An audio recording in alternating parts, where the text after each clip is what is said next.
How to turn on or turn off airplane mode on the Apple Watch 9. First, let's go back to the clock face by pressing on this crown button on the side here. Then press on it again to go into your home screen or the app screen. Now in here, tap on the settings icon. In the main settings page, we go down, then tap on airplane mode. Then tap on airplane mode toggle button to switch it off or turn it on.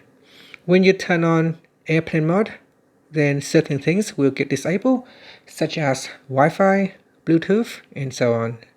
So here, if I switch it off, then my Wi-Fi and Bluetooth is activated, and therefore I can choose to turn on or turn off Wi-Fi or Bluetooth. Now another way to quickly enable or disable airplane mode is to open up the control center on the Apple Watch 9 or on the watchOS 10. You can press on the side button here. So press on the side button or the power button, and this will allow you to open up the control center. In the control center, we go down and tap on the shortcut to turn on or switch off airplane mode. And that's it. Thank you for watching this video. Please like and subscribe to my channel for more videos.